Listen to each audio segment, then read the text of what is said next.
Bonjour. Gravure.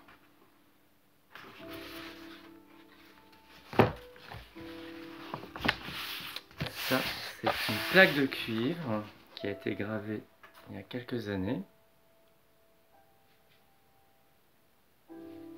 À l'eau forte et à la pointe sèche.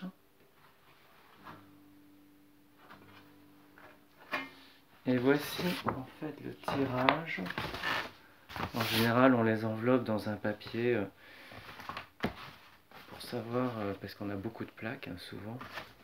Et du coup, on ne sait pas ce qu'il y a dans les pochettes. Et là, c'est un tirage de la plaque. Alors,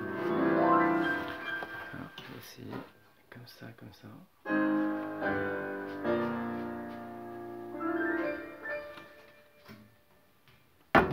Et celle-ci a été imprimée par les ateliers Moret à Paris, rue Saint-Victor. Un super atelier que je salue au passage. Merci. Ils m'ont fait beaucoup de tirages, de très beaux tirages.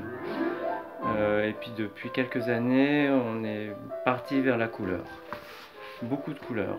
Des couleurs assez primaires, bleu, rouge, jaune. Et toujours avec une base de noir. Alors, évidemment, le papier là n'est pas très beau, mais ça donne quand même une idée du tirage final.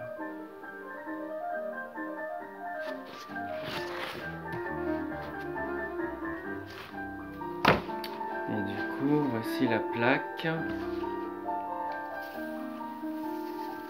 a été travaillée notamment avec une pointe comme ça, une pointe de tungstène, très très dure.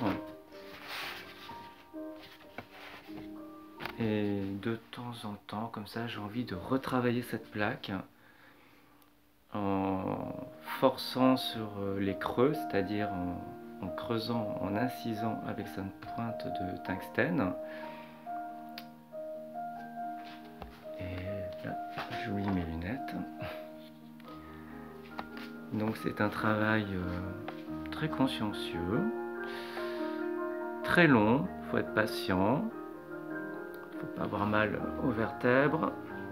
Et la paire de lunettes, pour les vieux comme moi, c'est nécessaire.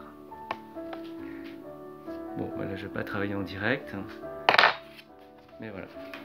Plaque de cuivre et un résultat de près la plaque. J'adore l'effet miroir. D'ailleurs, dans l'Antiquité, le cuivre poli était le miroir. Ça servait de miroir. Et là, forcément, on travaille toujours à l'envers pour que ça soit lu à l'endroit. Puisque quand la plaque est ancrée, on met le papier vierge, mouillé, ça passe sous presse et après, c'est la magie de la gravure. À plus tard.